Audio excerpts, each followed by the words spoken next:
So where we are in the evolution of genetics is moving away from the classic picture of pedigrees and having to have multiple family members affected to a model where we look at specific cancers that have a high incidence of a genetic mutation and going straight to genetic testing even if there isn't a family history. So we're now in an era where we're no longer looking at just BRCA1 and 2. We're looking at gene panels of over 20 genes in some cases.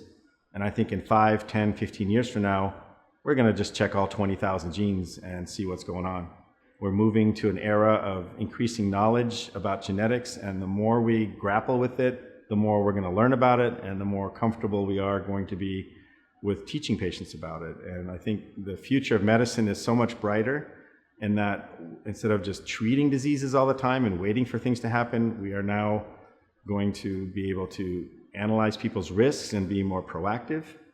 I think there'll be some people saying, well, people are going to use that and try to make perfect humans and do genetic engineering. And there is a dark side to genetics, of course, but most of that's science fiction and things you see on TV.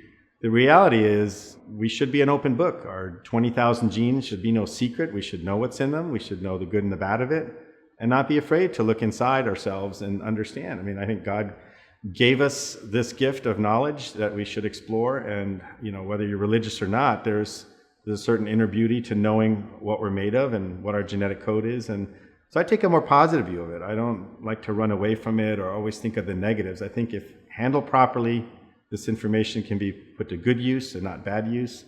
It can save people's lives, and I make no excuses for being passionate about genetics and trying to get people more interested and more educated about it, especially my colleagues.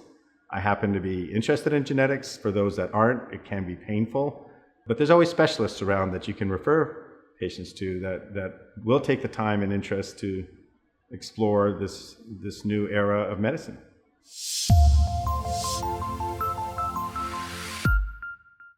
Do you know that not every breast cancer patient needs chemotherapy?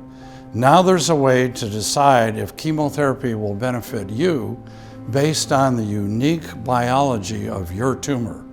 To learn more about the Oncotype DX test and how to discuss it with your doctor, click this button.